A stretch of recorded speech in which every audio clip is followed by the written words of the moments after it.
السلام علیکم friends, welcome to my channel. امید کرتی ہوں آپ لوگ خیریت سے ہوں گے۔ آج کا ہمارا ٹاپک ہے اردو زبان و ادب اور اس کا ارتقا۔ کوئی 700-800 برس ادھر کی بات ہے کہ افغانستان کے مسلمان بادشاہوں نے پے در پہ ہندوستان پر کئی حملے کیے۔ اردو کا لفظ بھی اسی زمانے کی یادگار ہے۔ ترکی زبان میں یہ لفظ لشکر یا چھاؤنی کے معنوں میں استعمال ہوتا ہے۔ 1192 کے فوجی کیمپ کو اردو یا اردو معلیٰ کے نام سے پکارا جاتا ہے، لیکن اس سے یہ نتیجہ نکال لینا کہ اردو اس وقت لشکر کی زبان تھی درست نہیں۔ عام طور پر یہی کہا جاتا ہے کہ اردو لشکر کی زبان تھی، لیکن یہ بیان بڑی حد تک غلط فہمیوں پر مبنی ہے۔ 1192 میں فوج یا لشکر کی زبان ہندی یا اردو نہ تھی بلکہ فارسی تھی۔ اس میں کوئی شک نہیں کہ لشکر چھاؤنی کے نواحی دیہات میں ہندی بولی جاتی تھی، لیکن لشکر نے فارسی زبان کو ہی اظہار خیال کا ذریعہ بنانا مناسب سمجھا، اور ان کا یہ طرز عمل فطرت اور نفسیات انسانی کے عین مطابق تھا۔ فاتح کبھی مفتوح کے تمدن، رسم و رواج اور زبان کو نہیں اپنایا کرتا، بلکہ مفتوح کے لیے فاتح کی تقلید ضرور سرمایہ افتخار ہوتی ہے۔ لیکن آپس کے میل جول کا لازمی نتیجہ تھا کہ دونوں زبانیں یعنی فارسی اور ہندی نہ صرف ایک دوسرے سے متاثر ہوئیں بلکہ ایک نئی زبان مارز وجود میں آئے۔ یہی زبان بعد میں اردو کہلائی۔ اول اسے زبان اردو یعنی لشکر کی زبان کے نام سے موسوم کیا گیا، لیکن زمانے کے ساتھ ساتھ زبان کا الفاظ متروک ہو گیا اور نئی زبان صرف اردو ہی کے نام سے پکاری جانے لگی۔ کہا جاتا ہے کہ اردو کی بنیاد قطب الدین ایبک کی تخت نشینی 1256 کے ساتھ پڑی، کیونکہ 1256 کے بعد ہی مسلمان فوجوں نے باقاعدہ طور پر دہلی میں رہائش اختیار کی، لیکن یہ بیان حقیقت پر مبنی نہیں۔ قطب الدین ایبک نے 13ویں صدی کے اوائل میں خاندان غلامہ کی بنیاد رکھی اور دہلی کو اپنا پایہ تخت ہونے کا شرف عطا کیا، لیکن مسلمان فوجی 1027 سے لاہور میں مقیم تھی، اس لیے ظاہر ہے کہ اردو کی بنیاد 1256 کی بجائے 1027 میں رکھی گئی ہوگی، اور اس کا مولد ہونے کا شرف دہلی کو نہیں بلکہ لاہور کو حاصل ہے۔ یہ بیان بھی محل نظر ہے کہ اردو فارسی اور ہندی کی آمیزش کا نتیجہ ہے، حقیقت اس کے برعکس ہے۔ اردو پنجابی اور فارسی کے ملاپ کا نتیجہ ہے، اس لیے 1027 سے لے کر 1193 تک کی اردو کو لاہوری اردو کہنا چاہیے۔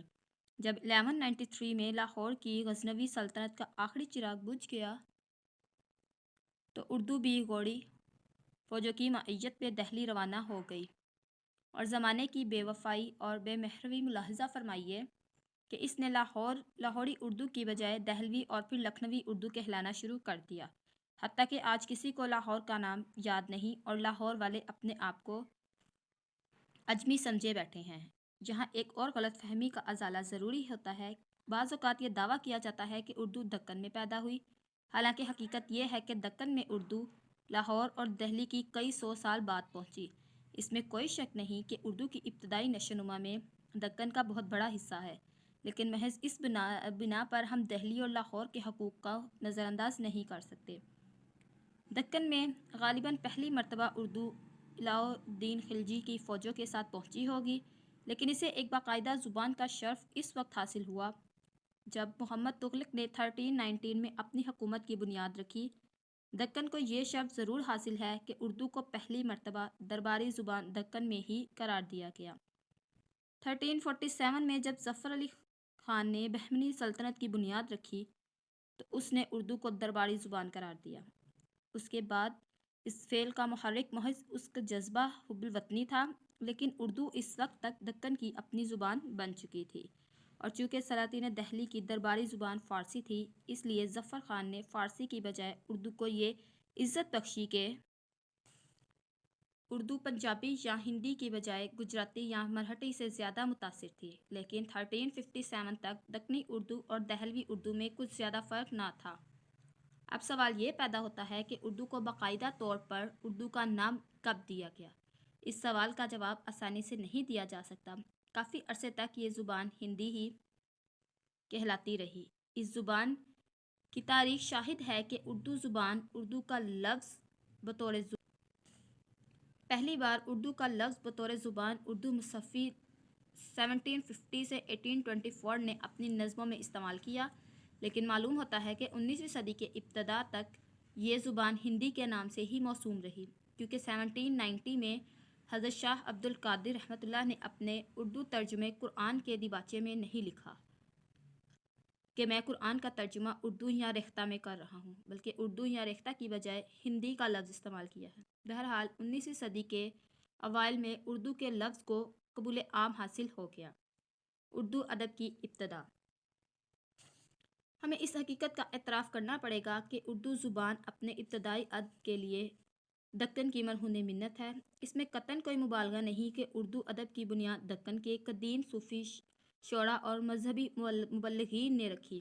اردو کا ابتدائی لٹریچر تمام مذہبی ہے، اور 1350 سے لے کر 1525 تک 250 سال کے دوران میں دکن میں اردو کے بے شمار مذہبی رسالے لکھے گئے۔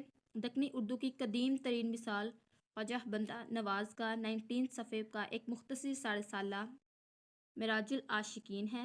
یہ رسالہ تصوف پر لکھا گیا ہے۔ دکن میں اردو کا پہلا ادبی دور 1590 میں شروع ہوا۔ 1590 سے 1730 تک دکن میں کئی اچھے شاعر اور نثر نگار پیدا ہوئے۔ سچ پوچھیے تو باقاعدہ اردو ادب کی بنیاد اسی زمانے میں رکھی گئی۔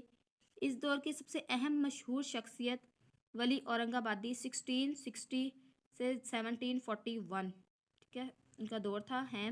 ولی کا پورا نام شمس الدین ولی اللہ تھا۔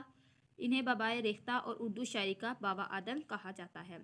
ولی کو پہلی مرتبہ غالباً 1700 میں دہلی جانے کا اتفاق ہوا، اور انہوں نے اپنی نظمیں سنا کر دہلی کے مقامی شعراء کو محو حیرت کر دیا۔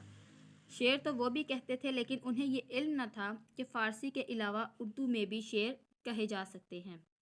دکن کے شعراء نے گزشتہ 400 سال سے اردو ہی کو اظہار خیال کا ذریعہ بنا رکھا تھا۔ ولی کی نظموں نے دلی کی ادبی دنیا میں ایک تہلکہ پیدا کر دیا۔ اس دور کے شعراء دہلی اور اس کے زور بیاں اور روانی سے بے حد متاثر ہوئے۔ دہلی میں ولی کی شاعری اس حد تک مقبول ہوئی کہ لوگ اس کے اشعار گلی کوچوں میں گانے لگے اور ہر جگہ اسے سر آنکھوں پر بٹھایا گیا۔ فرینڈز، امید کرتی ہوں آپ کو آج کا لیکچر پسند آیا ہوگا۔ لیکچر پسند آیا ہے تو اس کو فرینڈ کے ساتھ شیئر ضرور کریں اور چینل کو سبسکرائب کرنا نہ بھولیں۔ انشاءاللہ نیکسٹ ہمارا ٹاپک ہوگا دلی کی اردو شاعری کا پہلا دور۔ تو stay tuned with my channel. Thank you for watching.